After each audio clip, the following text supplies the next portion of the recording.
आज मैं जो कहानी आपको सुनाने वाला हूँ, यह कहानी बहुत खास है। यह कहानी तिर्यक चरित्र की है। जो भी मनुष्य इस कहानी को पूरा सुनता है वह कभी अपने जीवन में धोखा नहीं खाता। इस कहानी को सुनकर आप अपने जीवन में लव ला सकते हैं। जो भी स्त्रियां सुन रही हैं वह अपने ऊपर कभी ना लें। इस संसार में कुछ ऐसी स्त्रियां हैं जो सुंदर व सुशील स्त्रियों को भी बदनाम कर देती हैं।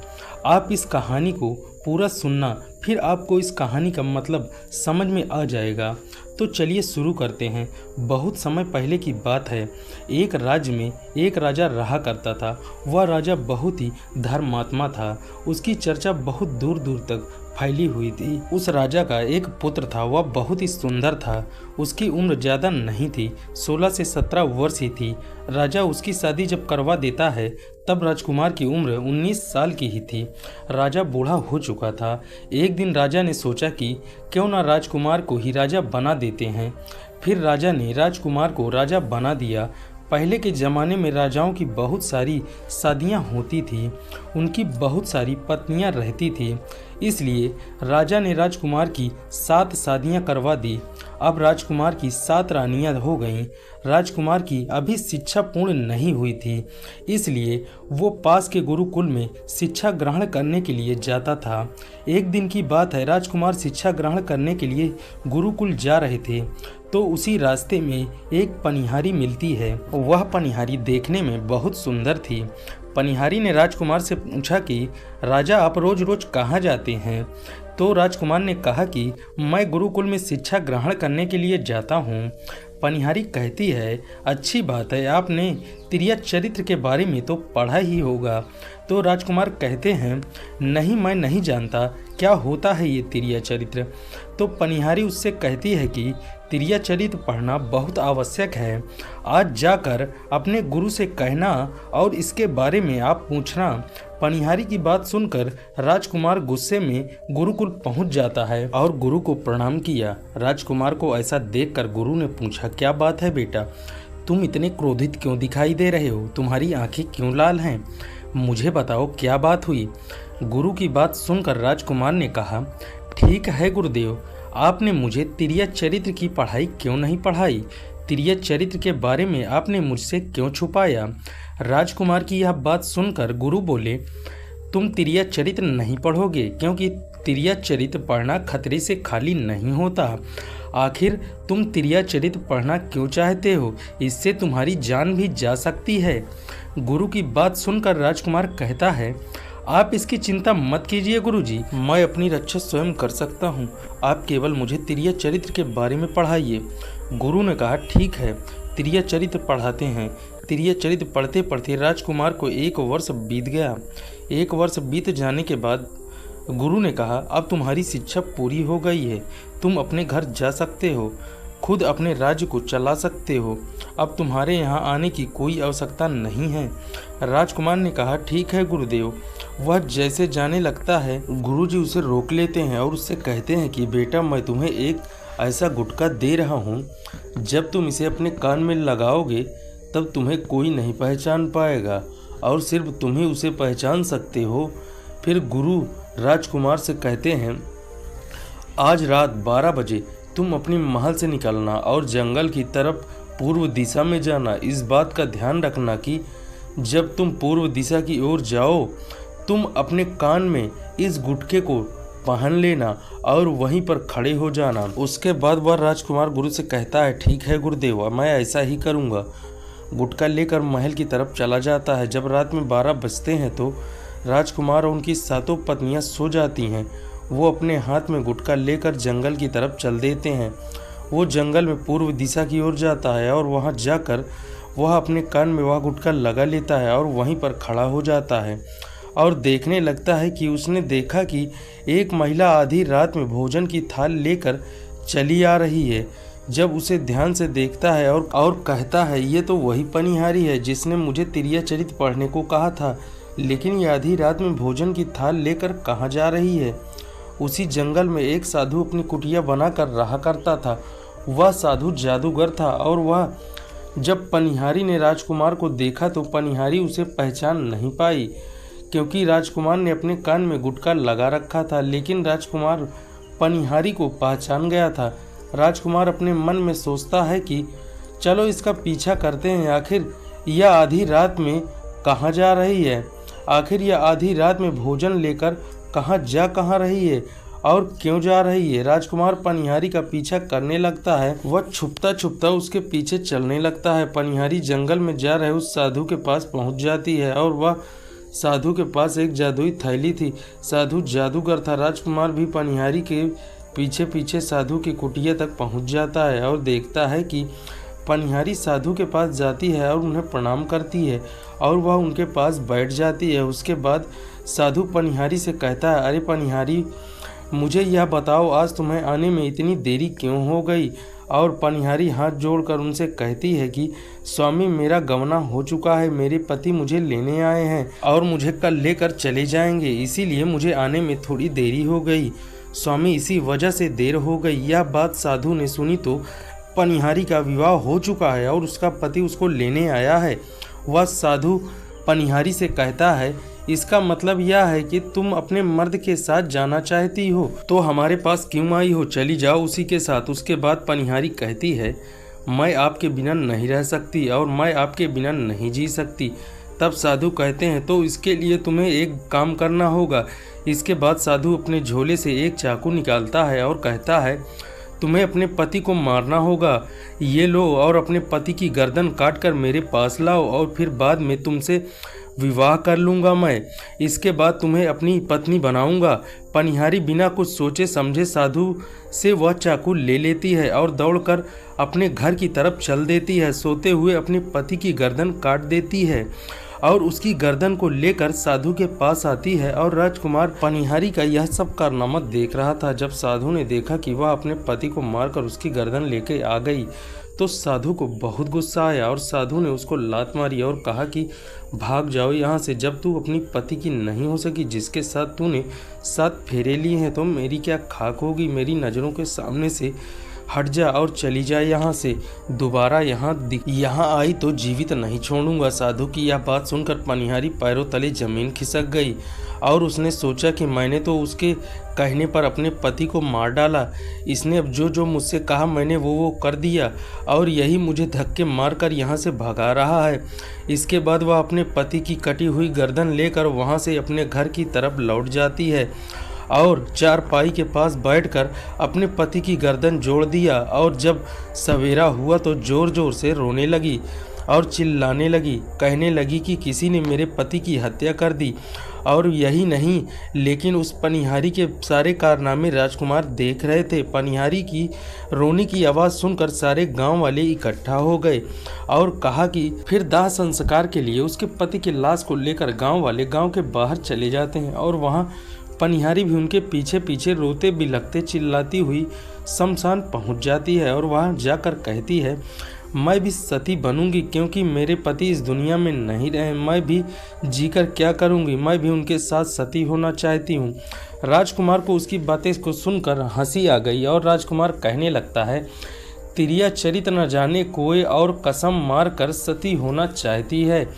राजकुमार की बातें और उनकी कोई को नहीं समझ में आ रही थी, लेकिन वह पनिहारी समझ चुकी थी और राजकुमार से कहती है, मुझे पता है राजकुमार, तुम मेरे बारे में ही बात कर रहे हो, लेकिन मैं सती ही बनूंगी। लेकिन जाते जाते मैं तुम्हें एक बात बताना चाहती हूँ। राजकुमार कहता है कि बताओ। तब पनिहारी कहती है कि राजा साहब, जब आप चटाई पर बैठे तो चटाई को झाड़कर बैठना। राजकुमार कहता है कि मैं एक राजा हूँ और मुझे चटाई पर बैठने की नौबत नहीं आएगी। तब पनिहारी कहती है कि जब भी आपकी यह नौबत आए तो आप चटाई को झाड़ कर ही बैठना। राजकुमार कहता है कि चलो ठीक है। इतना कहकर वह पनिहारी अपने पति के साथ सती हो जाती है और राजकुमार उनका अंतिम संस्कार करवा कर घर वापस आ जाता है। उसी तरीके से पूरा दिन समाप्त हो जाता है और जब दूसरी रात आती है तो वह फिर अपने कान में वह गुटखा लगाकर जंगल की पूर्व दिशा की ओर चल देता है और उसी स्थान पर जाकर खड़ा हो जाता है। उस रात वह देखता है कि उसकी 7 पत्नियां भोजन की थाल लेकर उसकी पत्नियां जंगल की ओर चली आ रही हैं और सातों पत्नियों को देखकर उसके पैरों तले जमीन खिसक जाती है। राजकुमार अपने मन ही मन में सोचता है कि यह क्या चक्कर है, आखिर मुझमें या मेरे राज में ऐसी क्या कमी है जो मेरी पत्नियां उस साधु के पास जा रही हैं। तभी उनमें से एक रानी राजकुमार को देख लेती है और लेकिन वह सातों रानियां अपने पति राजकुमार को नहीं पहचान पाई, क्योंकि राजकुमार अपने कानों में गुटखा लगा के रखा था। तभी उनमें से एक रानी बोली कि ये लड़का इतनी रात को यहाँ क्या कर रहा है, चल हमारी थाली लेकर कुटिया तक पहुँचा दे। बिना सोचे समझे राजकुमार ने वो थाली अपने हाथों में ले ली और अपनी रानियों के साथ पीछे कुटिया की तरफ चल पड़ा। सातों रानियां राजकुमार के साथ साधु की कुटिया में पहुंच जाती हैं तो राजकुमार चुपचाप उनके साथ खड़ा हो जाता है और वह देखना चाहता है कि आखिर उनमें क्या है जो मुझमें नहीं है। वह राजकुमार सब जानना चाहता था, लेकिन जब साधु ने राजकुमार को देखा तो सातों रानियों से पूछा कि यह कौन है। रानियां कहती हैं कि स्वामी यह बालक रास्ते में मिला था, इसने हमारी सहायता की है, हम इनको अपने साथ ले आए, इसमें यहीं रहने दीजिए। रात में यह कहाँ जाएगा, सुबह होते ही यह यहाँ से चला जाएगा। इसके बाद यह साधु उनकी बात मान लेता है और वह अपने शिष्यों को बुलाता है और कहता है कि इस बालक को लेकर रुकने की व्यवस्था कर दो। वह शिष्य राजकुमार को लेकर कमरे में चला जाता है और उस कमरे में एक चटाई बिछी हुई थी। शिष्य कहता है कि देख भाई, आज तुझे चटाई में ही सोना पड़ेगा, और वह शिष्य राजकुमार को इतना कहकर वहां से चला जाता है। अब राजकुमार उस कमरे में अकेला पड़ जाता है। राजकुमार अपने मन में सोचता है कि आज तो चटाई पर सोने की नौबत आ गई। राजकुमार सोचता है कि आज की रात चटाई पर बिता लूंगा। वह जैसे ही चटाई पर बैठने वाला था वैसे ही उसे पनिहारी की बात याद आ जाती है। वह सोचने लगता है कि चलो, पनिहारी ने मुझे कहा था जब भी चटाई पर बैठना चटाई को झाड़ कर बैठना, तो चलो इसे झाड़ ही लेता हूँ। तो जैसे ही वह, तो हो सकता है इसका कोई राज ही हो।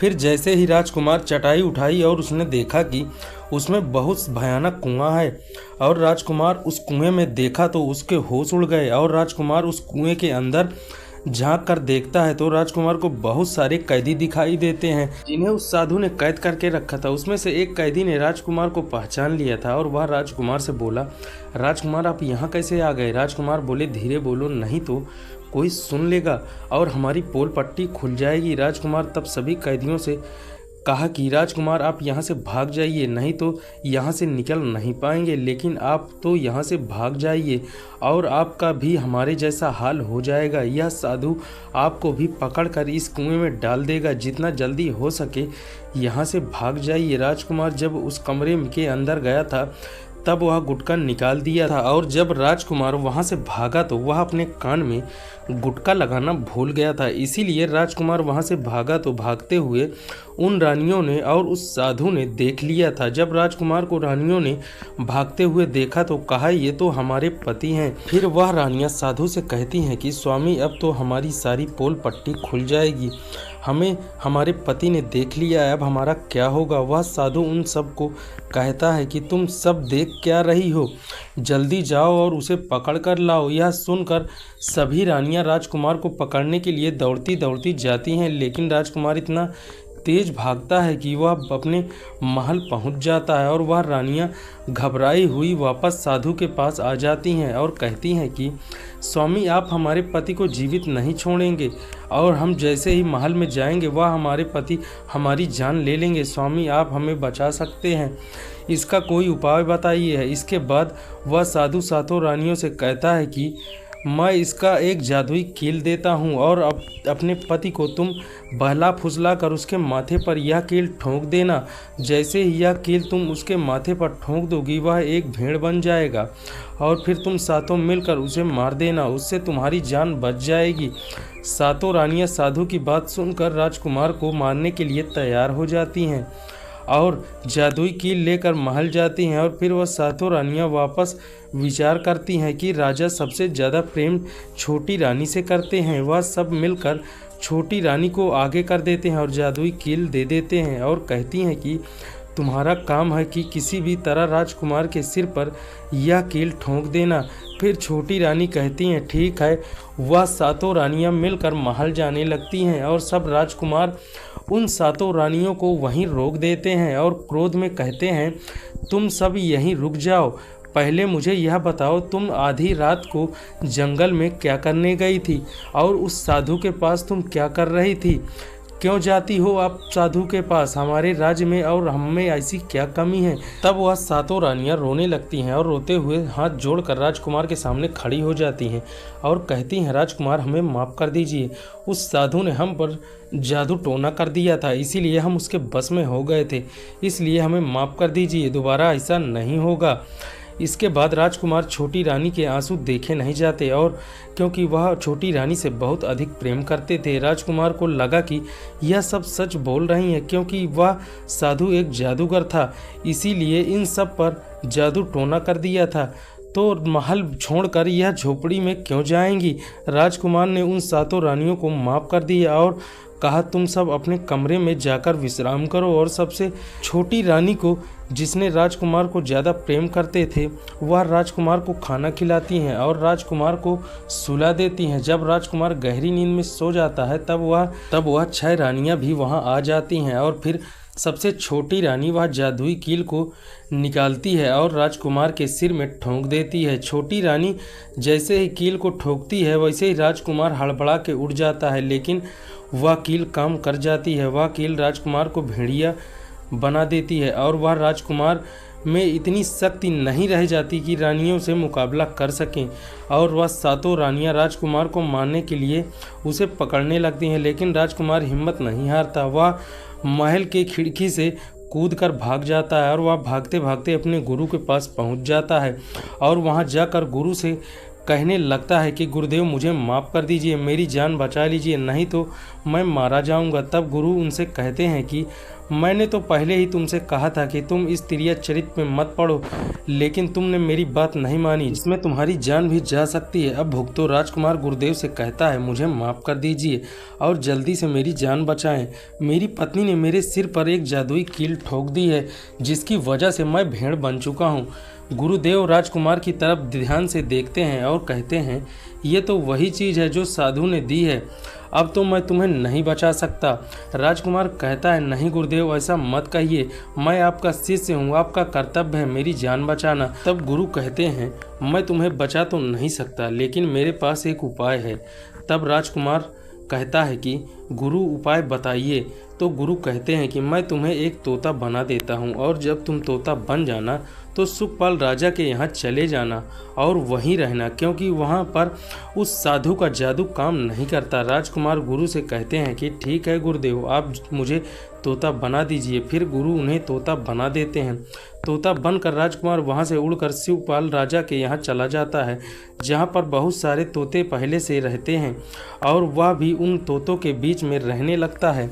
इधर जब इन सातों रानियों को राजकुमार का पता नहीं चलता तो वह दौड़ी दौड़ी साधु के पास आती हैं और उससे जाकर कहती हैं कि स्वामी राजकुमार तो भाग गए और हमें नहीं मिले, जादुई पोटली निकालिए अपनी और देखिए कि वह कहाँ है। और अपनी जादुई पोटली निकालते ही वह उनसे पूछने लगता है कि राजकुमार तो तोता बन चुका है और शिवपाल राजा के यहाँ है। इसके बाद साधु रानियों से कहता है कि अब तुम ऐसा करो कि अपने राज्य में यह घोषणा कर दो कि जो भी व्यक्ति तोता पकड़ कर लाएगा उसे 5 सोने के सिक्के मिलेंगे, जिसके लिए लोग तोता पकड़ कर लाएंगे और तुम उन्हें मार देना, जिससे तुम्हारा पति भी मारा जाएगा। साधु की यह बात सुनकर सातों रानियां अपने महल चली जाती हैं और यह घोषणा कर देती हैं कि जो भी व्यक्ति तोता पकड़ कर लाएगा उसे 5 सोने के सिक्के मिलेंगे। इसके बाद नगर में जितने भी बहेलिए थे वो सभी तोते पकड़ने लगे और तोते पकड़ लाते और रानी को दे देते और 5 सोने के सिक्के वापस में ले जाते। रानी उसे मार देती और धीरे धीरे बहुत समय निकल गया। राजकुमार जहाँ गया था वहाँ उन सब से अच्छी अच्छी बातें और अच्छे अच्छे ज्ञान दिए, जिससे सभी तोते राजकुमार को पसंद करने लगे और उसे अपना गुरु मान लिया। लेकिन फिर एक बहेलिया तोता पकड़ना सुखपाल के राजा के राज में पहुंच गया जाता है और वह उसी पेड़ के नीचे खड़ा हो जाता है जिस पेड़ पर राजकुमार तोता रहा करता था। उस बहेलिये ने उसमें सारे तोते को देखा तो और मन में सोचने लगा कि अगर मैं इतने सारे तोते पकड़ कर रानी के पास लेकर जाऊंगा तो मुझे बहुत सारा धन मिलेगा। लेकिन फिर उसने सोचा कि इतने सारे तोते को पकड़ूंगा कैसे। लेकिन जिस पेड़ के में इतने सारे तोते रहते थे वह पेड़ गोंद वाला था, जिससे सुबह हुई तो सभी तोते पेड़ से उड़कर दाना पानी के लिए चले गए। और इधर वो बहेलिया चाकू लेकर आया, बार बार उस पेड़ पर कट मारते गया और जिससे वह पेड़ पर गोंद निकल जाती। पेड़ के चारों तरफ गोंद ही गोंद निकल चुकी थी। फिर वह बहेलिया सोचता था कि जब वो सारे तोते आएंगे तो सब पेड़ के ऊपर चिपक जाएंगे और उनको मैं आसानी से पकड़ लूँगा। इसके बाद वह बहेलिया वहीं छुप कर बैठ जाता है। सभी तोते वापस आते हैं और जब वापस जैसे आते हैं और पेड़ पर बैठते हैं, वह सारे तोते पेड़ पर चिपक जाते हैं और उनमें वह राजकुमार तोता भी चिपक जाता है। उस पेड़ पर गोंद ही गोंद थी और वह जिसकी वजह से वह सारे तोते परेशान हो जाते हैं और राजकुमार तोते से कहते हैं कि अब आप ही हमें बचा सकते हैं, इस मुसीबत से आप ही हमें बचा सकते हैं। कुछ सोचिए और कुछ करिए, इस मुसीबत से बचाइए, हमें बाहर निकालिए। राजकुमार कुछ सोच समझकर उन तोतों से कहता है कि तुम चिंता मत करो, वह बहेलिया आए तो तुम सब ऐसा करना, उल्टा लटक जाना, जिससे लगेगा कि सारे तोते मर चुके हैं और वह हम सब को छुड़ा कर फेंक देगा। तब हम एक साथ बाहर उड़ जाएंगे, हमारी जान बच जाएगी। इसके बाद बहेलिया उन्हें पकड़ने के लिए आता है और ऐसे ही स्थिति में वह लटके हुए होते हैं, जिसको लगता है कि वह तोते मर चुके हैं। बहेलियों ने सोचा कि क्या हो गया जो इतने सारे तोते एक साथ मर गए और मैं अब क्या करूंगा, मुझे सोने के सिक्के कैसे मिलेंगे। बहेलिया ने सोचा कि चलो इन्हें छुड़ा देता हूँ, इतना तो उपकार इन पर कर ही सकता हूँ मैं। इनके बाद बहेलिया पेड़ पर चढ़ जाता है और सभी तोतों को एक एक करके छुड़ाने लगता है। बहेलिया ने सभी तोतों को छुड़ा कर फेंक दिया, लेकिन एक तोता राजकुमार रह गया, जितने में सभी तोते वहाँ से उड़कर भाग गए। तब बहेलिया ने सोचा कि अरे ये क्या, इस पेड़ पर तो एक ही तोता है, वो भी मरा हुआ, बल्कि ये तोते तो सब मरे हुए थे, ये कैसे उड़ गए। तब बहेलिया को ये सब समझ में आ जाता है, उन्होंने मेरे साथ धोखा किया है। तब बहेलिया राजकुमार तोता से कहता है चलो अब मैं तुम्हें लेकर जाऊंगा और रानी के हाथ बेचकर मुझे 5 सोने के सिक्के मिल जाएंगे। तब वह राजकुमार तोते को लेकर चलने लगता है। तब रास्ते में तोता राजकुमार उस बहेलिया से कहता है तुम मुझे कहाँ लेकर जा रहे हो। तब बहेलिया कहता है मैं तुम्हें बेचने के लिए रानी के पास ले जा रहा हूँ, तो अगर मैं तुम्हें वहाँ बेचूंगा तो मुझे 5 सोने के सिक्के मिलेंगे। तब राजकुमार कहता है कि यदि मैं तुम्हें 5000 सोने के सिक्के दिलवाऊं तो क्या फिर तुम मुझे रानी के पास बेचोगे। बहेलिया बोला मुझे तो बेचना है, मुझे 5000 सोने के सिक्के कैसे मिलेंगे, और राजा सुखपाल के यहाँ बहुत सारा बड़ा मेला लगता है, तुम मुझे उसी मेले में बेच देना। वह बहेलिया तोते की बात मान जाता है और उसे मेले में बेचने के लिए निकल जाता है और राजा सुखपाल के यहाँ मेले में पहुँच जाता है। अगर किसी का सामान वहाँ नहीं बिकता या नहीं कोई खरीदता तो वहाँ का नियम ये था कि सुखपाल राजा वहाँ सबसे लास्ट में जाकर उसका सामान खरीद लेते थे और स्वयं वह सामान खरीद लेते थे। बहेलिया तोते को लेकर जाता है। अगर कोई कहता है कि भाई यह तोता कितने का दिया, तो बहेलिया कहता है कि अपना मूल्य स्वयं तोता ही बताएगा, मैं नहीं बताऊंगा। वह तोता अपना मूल्य इतना बता देता कि कोई उसे खरीद नहीं पा रहा था और इसलिए वह ऐसा करते करते उन्हें शाम हो गई। सभी दुकान वालों का सामान बिक चुका था, वह अपने अपने घर जा चुके थे। बस बहेलिया ही बचा था जिसके पास एक तोता रह गया था। इधर राजा ने आदेश दिया अपने सिपाहियों को कि जाओ देखो किसी का कोई सामान बचा तो नहीं है। और सिपाही आए और देखा कि एक बहेलिया तोते को लेकर बैठा है। सिपाही ने उस बहेलिया से कहा कि तुम्हारा तोता नहीं बिका है, तुम इस तोते को कितने में बेच रहे हो। वह तोता बोला कि मुझे 5000 रुपये सोने के सिक्के दे दो और मुझे ले लो। यह बात सुनकर वह बहुत हैरान हो गए और उन्होंने सोचा कि यह तोता तो अपना मूल्य स्वयं बता रहा है। सिपाही सारी बातें जाकर राजा से कह देते हैं कि वहाँ एक तोता है और अपना मूल्य स्वयं बता रहा है, उसे कोई नहीं खरीद सकता। सिपाही की यह बात सुनकर राजा कहते हैं कि यह तोता अपना मूल्य कितना बता रहा है।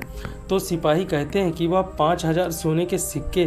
फिर राजा सुखपाल सिपाही से कहते हैं कि हम स्वयं जाकर उस तोते को खरीदेंगे, अगर हमने उस तोते को नहीं खरीदा तो हमारे राज्य की बदनामी होगी। राजा के बाजार में वह तोता नहीं बिका और राजा सुखपाल अपने मंत्रियों के साथ रथ पर बैठकर जाते हैं और जाकर वहाँ बहेलिए से कहते हैं कि तुम अपने तोते का मूल्य बताओ। तब वह बहेलिया हाथ जोड़कर राजा से कहता है, हे राजा, तोता स्वयं ही अपना मूल्य बताएगा। इसके बाद राजा स्वयं तोते से मूल्य पूछते हैं तो राजा तोता कहता है कि हे राजा, मुझे जो 5,000 सोने के सिक्के देगा वह मुझे खरीद लेगा। अपने सिपाहियों से कहकर राजा 5,000 सोने के सिक्के मंगवाते हैं और तोते को लेकर अपने महल की ओर चल देते हैं। तोता बहुत समझदार था, वह राजा को ज्ञान की बात बताता था। जब भी राजा पर कोई संकट आता और यह अगवा कर लेने की बात सोचता तो वह राजा को बता देता था। इसलिए राजा को वह तोता बहुत पसंद आता था, उसने वह बहुत प्रेम करने लगा था। जब यह बात रानी को पता चली कि राजा साहब बोलने वाला तोता लाए हैं, तब वह राजा साहब से कहती है, राजा साहब, हमें भी तोते से बात करनी है, इसलिए हमारे पास भिजवा दीजिए। तोते को रानी के पास भिजवा देते हैं। रानियां तोते से बहुत अच्छी अच्छी बातें करती हैं। वह रानियों को भी तोता पसंद आने लगा था। इसीलिए रानी ने अपने पुत्री को बुलाया और कहा कि आज से तुम इस तोते की देख रेख करोगी और तुम इसे बढ़िया से नहला धुला कर लेकर आओगी। तब वह राजकुमारी को भी तोता बहुत पसंद आया। उसे ले जाती हैं और अच्छे से नहला धुला कर लेकर आती हैं। लेकिन एक दिन उसकी पुत्री तोते को नहला रही थी, तब तोते के सिर पर कुछ गड़ा हुआ था। तब उसने देखा कि तोते के सिर में कील गड़ी हुई है। पुत्री ने उस कील को निकाल दिया तो तोता राजकुमार बन गया। तब राजकुमार यह सब देखकर राजकुमारी बहुत घबरा जाती हैं और उसके बाद वह राजकुमार कहता है, राजकुमारी आप घबराइए मत, यह कील लेकर मेरे सिर पर फिर ठोक दीजिए, मैं फिर से तोता बन जाऊंगा। राजकुमारी उस कील को वापस ठोक देती हैं और जब रात हो जाती है तो राजकुमारी तोते को अपने कक्ष में लेकर चली जाती हैं और उसके सिर से कील निकाल देती हैं। तोता राजकुमारी से अपनी पूरी दास्तान बता देता है और वो सुनाने के बाद रात में जब राजकुमारी से कहता है कि आप ये बात किसी से मत बताइएगा, नहीं तो मेरी जान चली जाएगी, तो राजकुमारी यह बात किसी से नहीं करती हैं। और जब रात होती है तो वह तोते को अपने कमरे में लेकर जाती हैं और उसके सिर से वह कील निकाल देती हैं। दोनों एक साथ ही रहते हैं। धीरे धीरे समय निकलता रहा और राजकुमारी राजकुमार से प्रेम करने लगी। इधर क्या हुआ कि जब राजकुमार की 7 पत्नियां वह तोते को खोज खोज के मरवाती रहीं, जिन्हें अभी तक राजकुमार नहीं मिला था। और रानियां साधु से कहती हैं कि महाराज, अभी तक हमारे पति मिले नहीं हैं, अगर वो हमको नहीं मिलेंगे तो हम उनको कैसे मारेंगे। वह साधु महाराज अपनी जादू की पोटली खोल कर देखते हैं और कहते हैं कि अभी तक तुम्हारे पति सुखवाल राजा के यहाँ महल में हैं। कि साधु उन 7 रानियों से कहते हैं कि तुम सब नृत्य सीख लोगी तो हम सब राजा के दरबार में जाएंगे और नृत्य करेंगे। जब राजा हमसे प्रसन्न हो जाएंगे तब हम उस तोते को राजा से मांग लेंगे और उसे मार देंगे। धीरे धीरे समय बीतता गया। साधु तबला बजाता रहा और रानी नृत्य करती रहीं। तब 7 रानियां नृत्य सीख चुकी थीं। अब 7 रानियां भेष बदल कर राजा सुखवाल के यहाँ गाने बजाने के लिए दरबार में पहुंच जाते हैं। उन्हें देखकर राजा पूछते हैं कि आप लोग कौन हैं। तो साधु कहता है, हम सब नृत्य वाले हैं और हम अपना नृत्य दिखाना चाहते हैं। राजा सुखवाल को गाना बजाना बहुत पसंद था, इसलिए वो उनसे कहता है कि दिखाइए। तब साधु बजाना शुरू कर देता है और वह 7 रानियां नाचने लगती हैं। यह गाने की आवाज़ सुनकर तोता राजकुमार सुनता है तो वह समझ जाता है कि साधु उनकी 7 पत्नियों को लेकर उनको पकड़ने के लिए आया है। रात होते ही राजकुमारी तोते को लेकर अपने कमरे में जाती हैं और कील निकाल देती हैं। फिर तोता राजकुमार बन जाता है और राजकुमार कहता है, यह वही साधु है, ये गाने बजाने से राजा को खुश कर देगा और बदले में मुझे मांग लेगा और ले जाकर मुझे मार देगा। वह राजकुमार कहता है, सुनो राजकुमारी, जब राजा आदेश दे कि तोते को लेकर आओ तब तुम मुझे मत देना। राजा खुद ही जब मुझे लेने आए तभी भी तुम मुझे मत देना। कहना कि तोते को नहीं दूंगी और जब राजा ना माने और ज़्यादा जिद करें तो गुस्से में आकर तुम इस पिंजरे को ज़मीन पर फेंक देना। उसके बाद बचने का रास्ता मैं खुद ही ढूंढ लूँगा। फिर राजा साधु से प्रसन्न होकर कहता है, मांगो, क्या मांगना चाहते हो। वह साधु कहता है कि जो आपके पास तोता है आप कुछ दिन पहले खरीद कर लाए हैं वही तोता हमें दे दीजिए। राजा कहता है कि ठीक है। राजा अपने मंत्री को आदेश देते हैं कि जाओ और तुरंत वो उस तोते को लेकर हमारे पास आया जाए। उसके बाद वह मंत्री जाता है राजकुमारी के पास और राजकुमारी से कहता है कि आप इस तोते को दे दीजिए, हमें राजा साहब ने इस तोते को मंगवाया है। तो राजकुमारी कहती है, मैं इस तोते को नहीं दूंगी। फिर मंत्री कहता है कि आप जिद मत करें, इस तोते को हमें दे दीजिए। तब राजकुमारी कहती हैं कि तुम जाओ और मेरे पिताजी को मेरे पास भेजो, वह आकर इस तोते को ले जाएंगे। मंत्री जाकर सब बात राजा से बताता है। फिर राजा राजकुमारी के पास आते हैं और कहते हैं, बेटा यह तोता मुझे दे दो, यह नृत्य व कला वालों को देना है जो रात भर हमारे पास रहकर नृत्य किए हैं। और फिर राजकुमारी कहती हैं कि पिताजी यह तोते को मैं नहीं दूंगी। क्रोध में आकर राजा कहने लगता है कि कैसी बातें कर रही हो राजकुमारी, यह तोता तुम्हें देना ही पड़ेगा, मैंने उनसे वादा किया है। जब राजकुमारी ने राजा को क्रोध में देखा तो फिर राजकुमारी को गुस्सा आ गया और फिर वह राजकुमारी ने पिंजरे को जमीन पर फेंक दिया और फेंकते ही वह पिंजरा टूट गया। वह तोता सरसों के दाना के समान बन गया। यह देखकर साधु तुरंत कबूतर बन जाता है, उसे चुगने लगता है। उसमें से एक दाना जो था वह राजकुमार था। जैसे ही वह दाना नाली में गिरता है, राजकुमार बाज बन जाता है और कबूतर पर झपट्टा मारकर एकदम से कबूतर को मार देता है। इस तरह से साधु की मृत्यु हो जाती है। राजा यह सब देखकर आश्चर्यचकित हो जाता है। उस साधु को मारकर फिर तोता बन जाता है और उसके बाद राजकुमारी तोते के सिर से कील निकाल देती हैं और फिर वह कील निकालते ही राजकुमार बन जाता है। वह राजकुमारी सारी बात अपने पिताजी से बता देती हैं और फिर राजकुमार राजा से कहते हैं कि देखिए राजा साहब, मैं भी एक राजा हूँ और मैं आपकी बेटी से प्रेम करता हूँ और आपकी बेटी से शादी करना चाहता हूँ। राजा अपनी पुत्री से पूछते हैं कि क्या तुम इनसे शादी करना चाहती हो? फिर राजकुमारी कहती हैं, जी पिताजी, मैं इनसे प्रेम करती हूँ। राजकुमार और उस राजा की पुत्री से विवाह करके अपने महल चले जाते हैं। जो उसकी 7 पत्नियां थीं वह उनको बंदी बनाकर कारागार में डलवा देते हैं और सुखी सुखी वह राजकुमारी के साथ रहने लगते हैं। यही है तिर्य चरित्र की पढ़ाई मित्रों, जिसे पढ़ने के बाद राजा को क्या क्या करना पड़ा। अगर मित्रों यह वीडियो आपको अच्छा लगा हो तो चैनल को सब्सक्राइब करें और लाइक करें, जिससे हमारी नई नई वीडियो की जानकारी आपको मिलती रहे। धन्यवाद।